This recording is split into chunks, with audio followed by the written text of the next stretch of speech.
Hello दोस्तों, कैसे हैं आप लोग। उम्मीद है बहुत ही अच्छे होंगे। हम स्वागत करते हैं आपका नलिन अकादमी शिक्षा मंत्र पे प्रकाश चैप्टर लेके, जिसकी क्लास आज दूसरी रहने वाली है। पहली क्लास में हमने प्रकाश के 25 क्वेश्चन किए थे, प्रकाश चैप्टर के 25 क्वेश्चन किए थे। आज भी हम 25 क्वेश्चन करेंगे, जिसका भाग 2 आपको आज रात 8 बजे मिल जाएगा। तो चलिए बिना कोई समय गवाए हम शुरू करते हैं अपने पहले क्वेश्चन के साथ। हमारा पहला क्वेश्चन क्या बोल रहा है? पहला क्वेश्चन बोल रहा है कि पूर्ण आंतरिक परावर्तन होता है। पूर्ण आंतरिक परावर्तन कब होता है?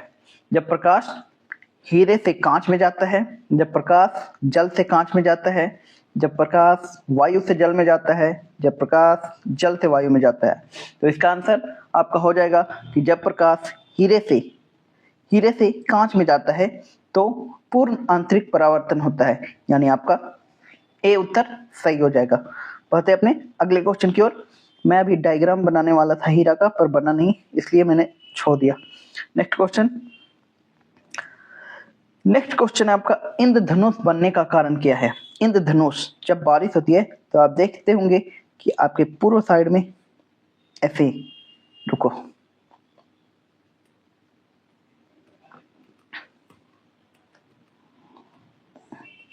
ऐसे ऐसे ऐसे ऐसे ऐसे करके, मैंने कलर सही से नहीं लिया जो लेते हैं, लेकिन आपको पूर्व साइड में ऐसे दिखता होगा कि एक धनुष के आकार का बना हुआ है, उसको इंद्रधनुष बोलते हैं। ऐसे अर्धगोलाकार टाइप का बनता है, बहुत दूर में बनता है।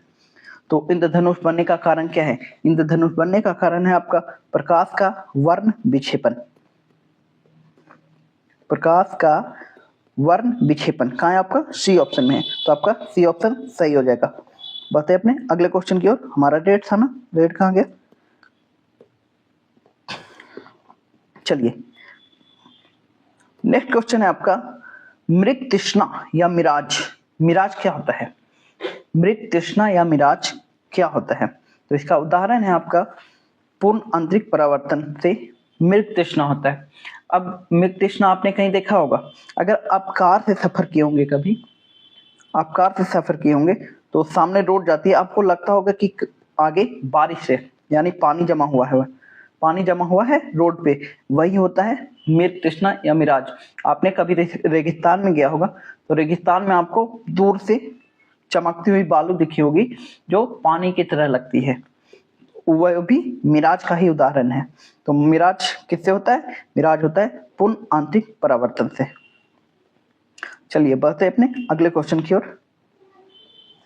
क्वेश्चन है, पेट अथवा शरीर के अन्य आंतरिक अंगों के अन्वेषण के लिए प्रमुख तकनीक एंडोस्कोपी आधारित है।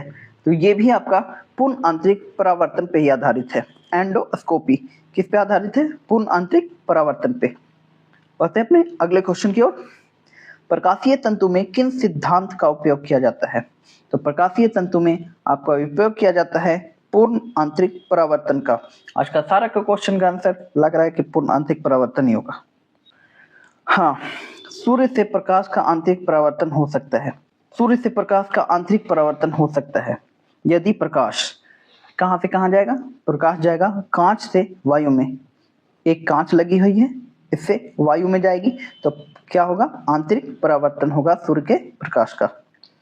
नेक्स्ट क्वेश्चन है आपका कि चकता हुआ कांच चकचकी प्रतीत होता है। चकता हुआ कांच चकचकी प्रतीत होता है, ये भी आपका पूर्ण आंतरिक परावर्तन का ही उदाहरण है। नेक्स्ट क्वेश्चन आपका, इंद्रधनुष कितने रंग दिखाता है? तो इस क्वेश्चन का आंसर आप बचपन से जान रहे होंगे कि इंद्रधनुष 7 रंग दिखाता है। 7 मतलब थाला फॉर अ रीजन, मजाक कर रहा हूँ, थाला फॉर अ रीजन नहीं, 7 रंग दिखाता है इंद्रधनुष। कोई ट्रिक जानते होंगे आप इंद्रधनुष के रंगों को याद करने का? सभी के गांव में मिलती होंगी, गांव शहर कहीं भी रहते होंगे, आपकी मम्मी, आपके गांव वाले, आपके सर वाले जरूर सिखाते होंगे इंद्रधनुष के 7 रंगों का नाम। उसका शॉर्ट ट्रिक कमेंट बॉक्स में जरूर लिखिएगा आपकी आपके घर में क्या दिखाया जाता है, क्या सिखाया जाता है। आकाश का रंग नीला प्रतीत होता है। आपको पता है आकाश का रंग नीला क्यों प्रतीत होता है? क्यों होता है? प्रकिरण के कारण। क्वेश्चन है आपका, वायुमंडल में प्रकाश के बिखराव का क्या कारण है? तो वायुमंडल में प्रकाश बिखरता है धूल कण की वजह से। नेक्स्ट क्वेश्चन है आपका, अंतरिक्ष यात्री को बाह्य आकाश कैसा दिखाई पड़ता है? तो बाह्य आकाश में लाइट उतनी अच्छी तरह से फैलती नहीं है, तो बाह्य आकाश कैसा दिखाई देगा? काला। आप भी देखते होंगे कि अगर कहीं लाइट नहीं आ रही है तो आपको पूरा अंधेरा दिखता है। अंधेरा कैसा होता है? काला होता है। तो काला ही दिखाई देगा अंतरिक्ष यात्री को भी। क्वेश्चन है, उगते एवं डूबते समय सूर्य लाल प्रतीत होता है, क्यों? उगते समय बहुत सारे स्टूडेंट नहीं देख पाते होंगे, लेकिन डूबते समय देखते होंगे। उगते समय नहीं देख पाते होंगे, उसका क्या कारण है आप सब जानते होंगे, और जो जान रहे होंगे वो मुस्कुरा भी रहे होंगे।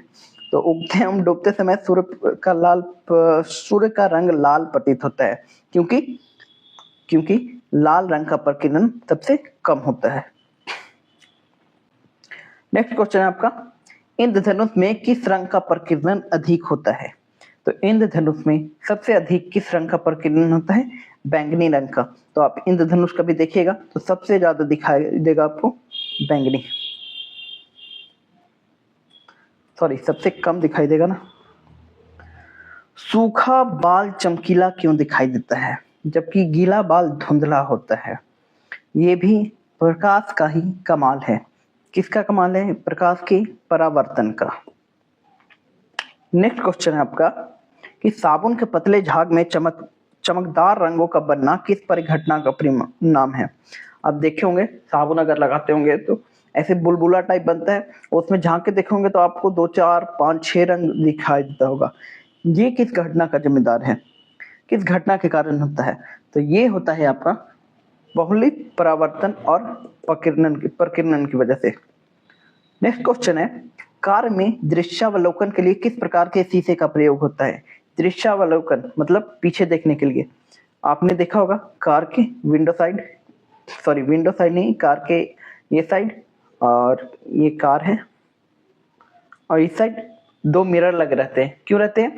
बगल से देखने के लिए। जैसे आप ओवरटेक करते हो कभी तो बगल में कभी भी देख के करना कि कोई गाड़ी पीछे से नहीं आ रही है ना, ऐसे पीछे से आ रही है आप भी इधर करोगे तो आपका एक्सीडेंट हो सकता है, इसी के लिए ये दिया रहता है। या फिर पीछे से कोई साइड मांग रहा है तो कितना साइड देना है ये भी इसी में देख के किया जाता है। तो एक कौन सा शीशा लगा रहता है? ये लगा रहता है आपको उत्तल दर्पण। क्यों उत्तल दर्पण लगा होता है? उत्तल दर्पण क्यों लगा होता है? उत्तल दर्पण की सबसे पहले पहचान क्या है? उत्तल दर्पण की पहचान है कि वो बीच में उठा हुआ होता है। तो आप कभी उस शीशे पे पानी डालोगे ना तो वो बीच में नहीं जाएगा, वो इधर उधर जाएगा। अब ये नहीं कि एक लोटा पानी, एक जग पानी सीधा डाल दिए और कह रहे बीच में तो जा रहा है।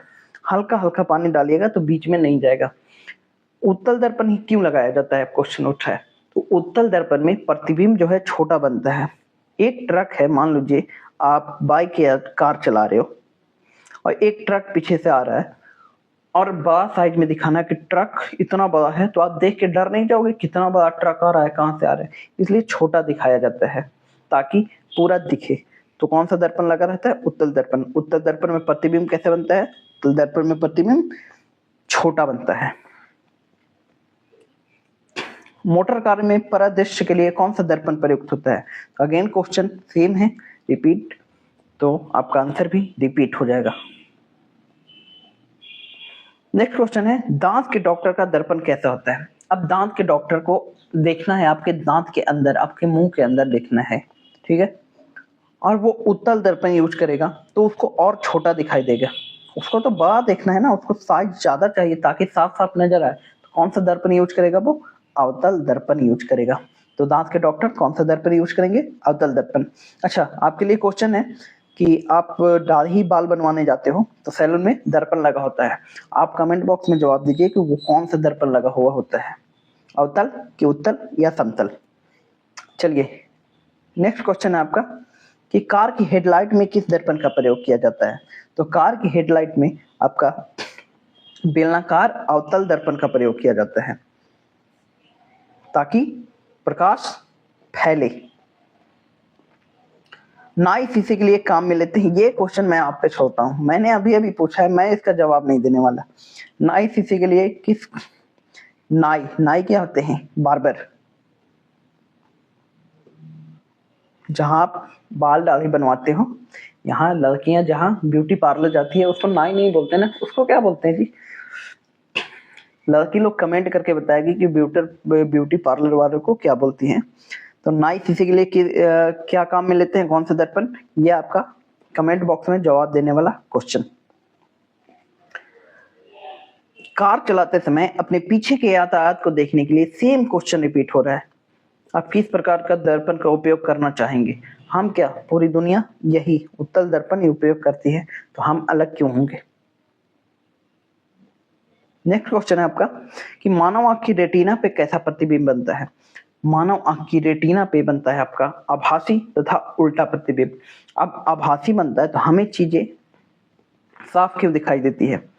वो रेटिना पे बनता है और सिग्नल जाता है दिमाग में, और दिमाग हमें आभासी को वास्तविक इमेज बना के देती है। और उल्टा बनता है, दिमाग ही, हमारा ब्रेन ही उल्टा को सीधा बना के देता है। चलिए नेक्स्ट क्वेश्चन देखिए। जब कोई वस्तु दो समानांतर समतल दर्पणों के बीच रखी जाती है तो बने हुए प्रतिबिंबों की संख्या क्या होगी? जब कोई वस्तु दो समानांतर समतल दर्पणों के बीच, एक दर्पण इधर होगा और एक दर्पण इधर होगा, और यहाँ पे कोई आदमी बैठा हुआ होगा। कौन सा आदमी बना ये?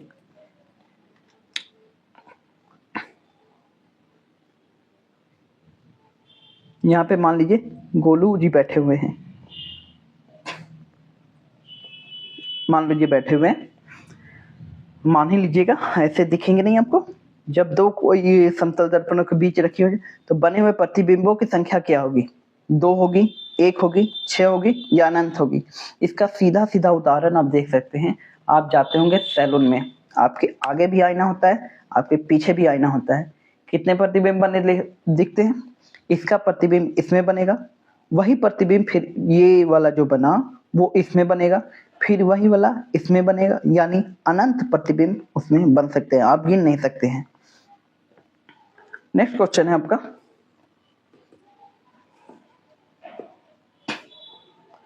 दो समतल दर्पणों को 90 डिग्री के कोण पर रखा गया और उनके मध्य एक मोमबत्ती जल रही है। दर्पण में मोमबत्ती के कितने प्रतिबिंब बनेंगे? 90 डिग्री यानी ऐसे रखा गया, यहाँ पे एक मोमबत्ती जला दी गई। मोमबत्ती मुझे अच्छी तरह से बनाना आता है, गोल्ड मेडलिस्ट हूं मैं मोमबत्ती बनाने के लिए।